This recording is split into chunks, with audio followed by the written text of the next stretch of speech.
Hi there, this is Teri from stamp-a-ma-jig.com. Welcome back to my channel. Today's project is this gorgeous pop-up and twist card. It uses the Blended Seasons stamp set and the Stitched Seasons framelits dies. Now I know this style of card is by no means new. I've made several myself in the past, but I think this one has to be my favourite so far. Let's get started. You need half a sheet of your standard size card for your card base. I'm using Granny Apple Green. Now this can be A4 or it can be 8.5 by 11. You also need a piece of card that measures 10 inches by 3.5 inches. And you want to score this at 2.5 inches, 5 inches and 7.5 inches. Then you need another piece of card that measures 8 inches by 3.5 inches, and you want to score this down the centre at 1 3/4 inches.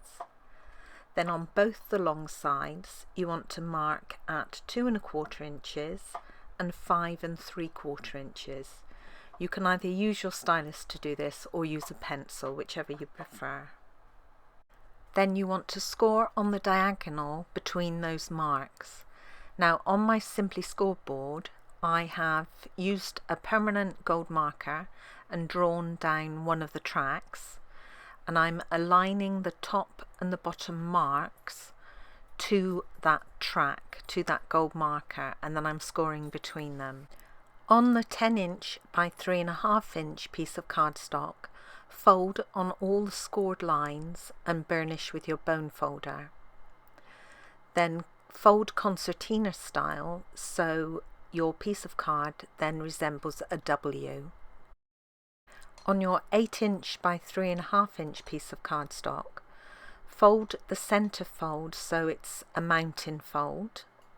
This is on the 1 3/4 inch line, and then fold the two diagonals so they're valley folds.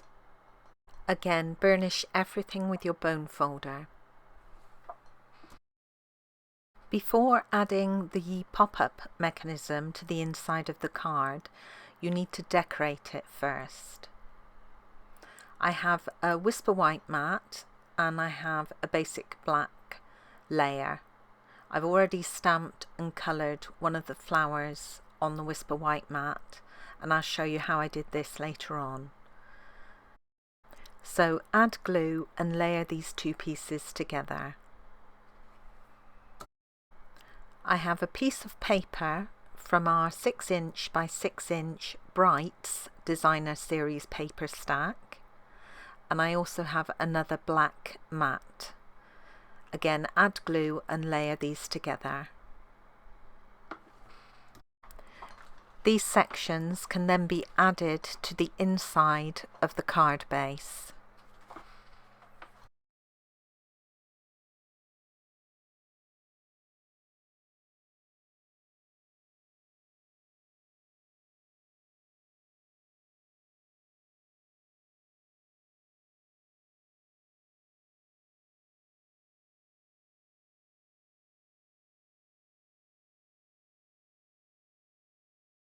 Draw a very light pencil line down the full length of the card.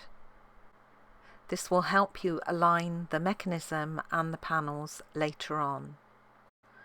Fold the mechanism and then reinforce the folds again with your bone folder.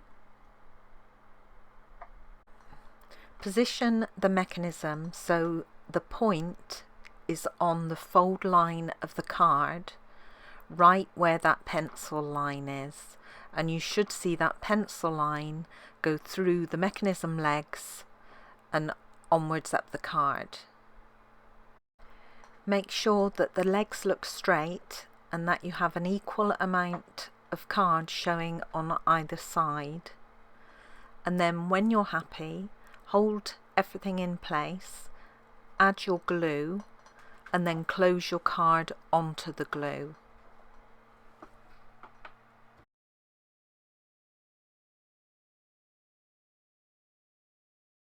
Turn the card around and hold the mechanism flat, then add glue to the other side. Again, close the card onto the glue.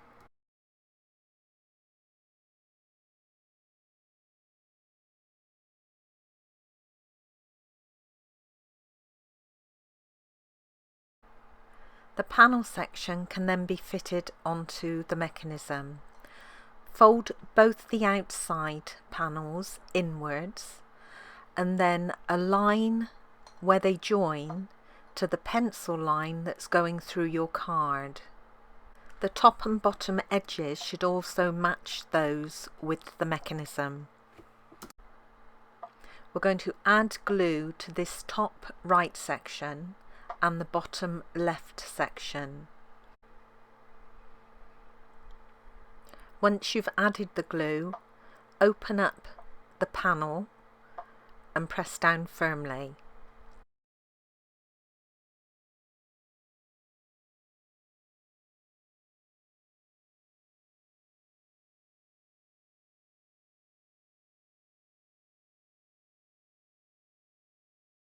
You may find that the first time you close and then open your card that the mechanism and the panels catch a little, but if you open and close your card a few times you'll find that this eases quite quickly. Don't forget to erase the pencil line that you drew on the inside of your card.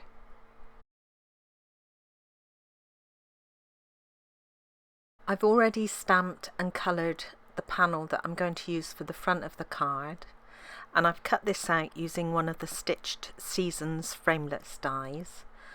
I now want to create a back layer for it. There is a larger framelit in this shape in the set, but it's a bit too big for what I wanted. I like to have just a very narrow border around my image mat, so I find it easier just to hand cut one.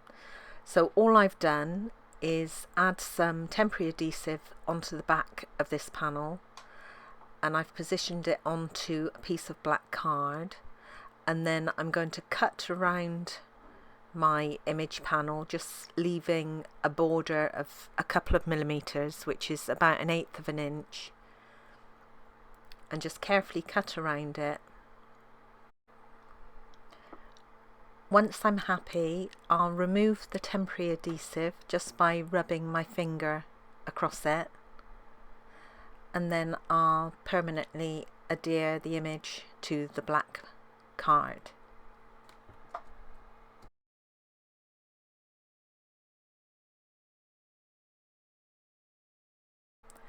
I wanted more dimension for the image on the front of the card, so I've stamped and coloured and cut out more flowers and leaves, and I shaped them using my fingers and a bone folder, and then these I'm going to position over the original flowers and leaves on the image panel.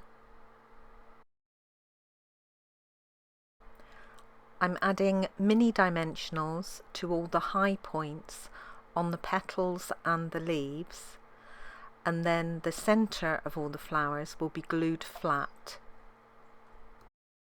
You could get even more dimension on these flowers if you wanted to by cutting in between each of the petals and then shaping them.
I have another piece of the same designer series paper that I'm going to layer onto a black mat and then position onto the front of my card base.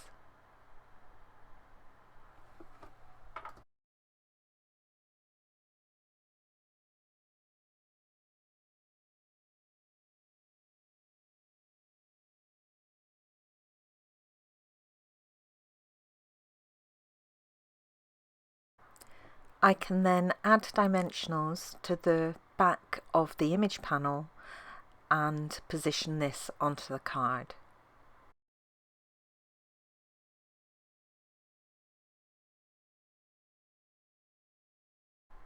Now I'm going to create the panels for the inside of the card.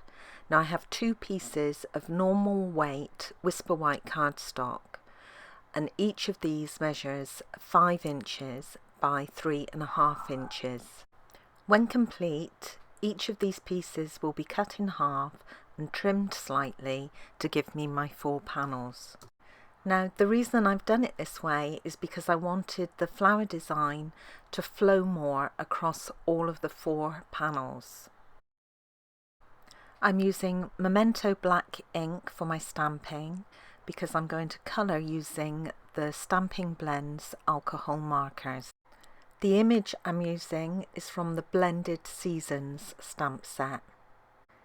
Now I've already completed one of the pieces for the 2 panels on the right hand side, so the one I'm working on now is for the 2 panels on the left hand side. Now I'm going to use my stamp-a-ma-jig for placement of the stamped images. Unfortunately, Stampin Up no longer sells the stamp-a-ma-jig, but it is still readily available through sites like Amazon. I have another video on my channel that explains how to use the stamp-a-ma-jig and how to get the best out of it. I'll put an information card at the top of the screen to link you to this if you're interested. Of course, you don't have to use any sort of stamp positioning tool if you don't want to, or if you haven't got any. You can just stamp your images freestyle.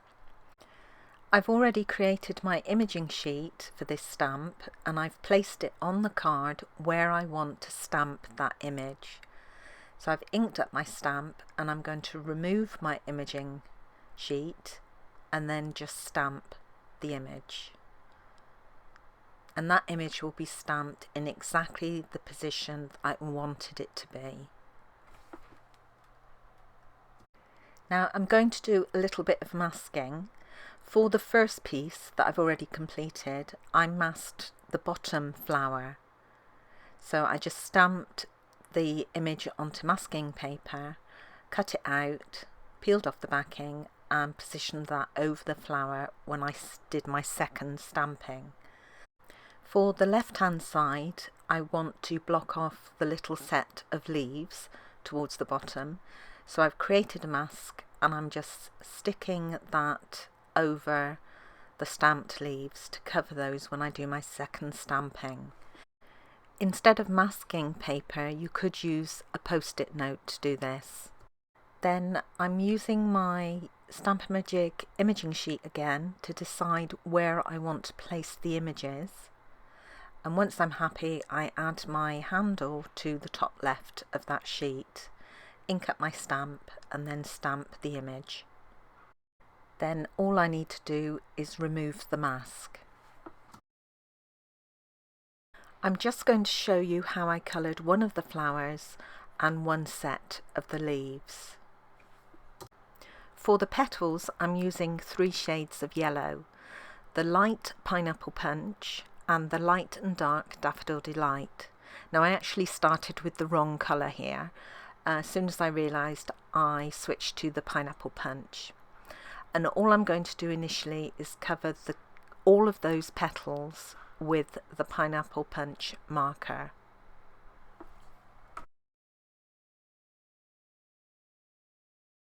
Next, I'm going to switch to the light Daffodil Delight, and I'm going to add this to mainly the base of each of the petals, but I'm going to take it up fairly high towards the tips of the petals.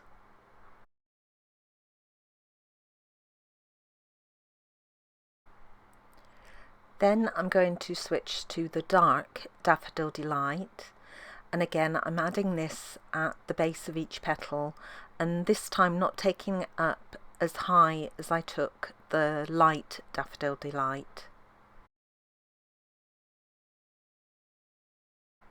I'm using the light pumpkin pie for the centre of the flowers. Finally, I go in again with the light pineapple punch, and I'm going to cover each of the petals again, but blending all those shades of yellow together so there's no harsh lines left. Then I'm going to add some of the dark pumpkin pie to the centre of the flower.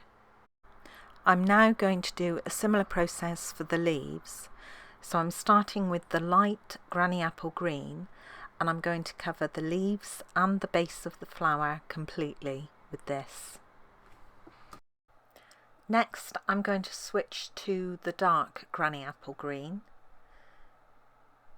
and I'm concentrating this on the middle of the leaves and taking it out towards the edge. And my final colour for the leaves is the dark old olive, and I'm just placing this right in the centre of each leaf. Then I'll go back to my light granny apple green and cover everything again, blending all the shades together. Now I did have some bleeding outside the lines, so I'm taking my colour lifter and I'm just pushing the colour back into the flower and the leaves. If you find you have a lot of bleeding outside the lines, then really you want to do this in stages. So use your colour lifter, let it dry, and then repeat until the colour's gone.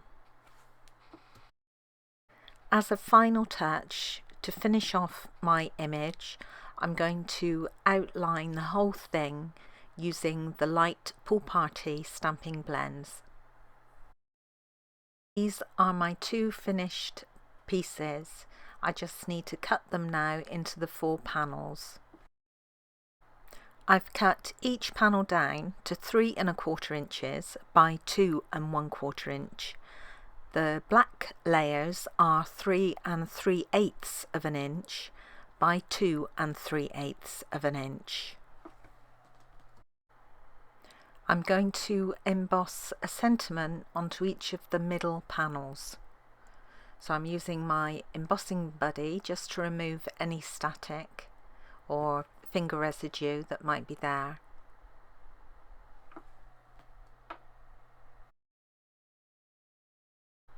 The stamp set I'm using is called Happy Birthday Gorgeous, and I'm using Happy Birthday and It's Your Day. I don't like using black embossing powder, so I usually stamp with a black ink, and I like to use VersaFine because it stays wet for a good amount of time, and then I emboss with a clear powder.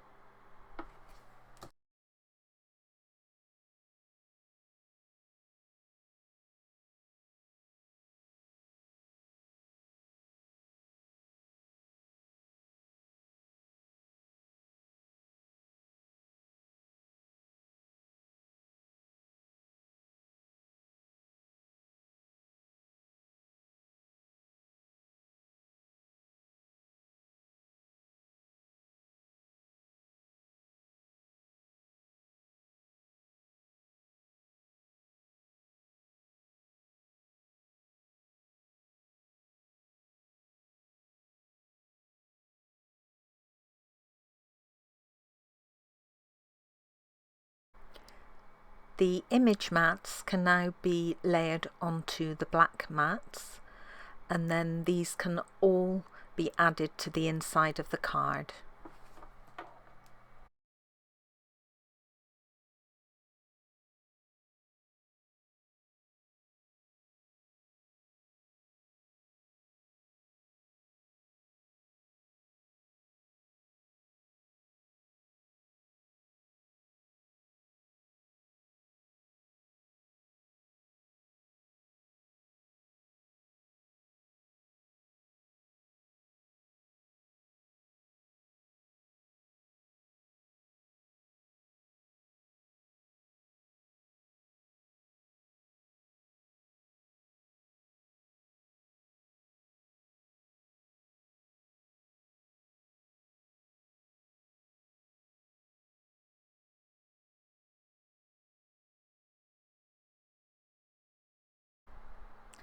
And finally, my card is complete. I'm really happy with how this has turned out. The Granny Apple Green and the Daffodil Delight together I think are stunning. But what do you think? Do you like this style of card? Please leave me a comment and let me know. Thank you so much for joining me today. I hope you enjoyed this project. If you did, please give it a thumbs up and don't forget to subscribe and hit that notifications bell so you don't miss out on any future videos. Bye for now.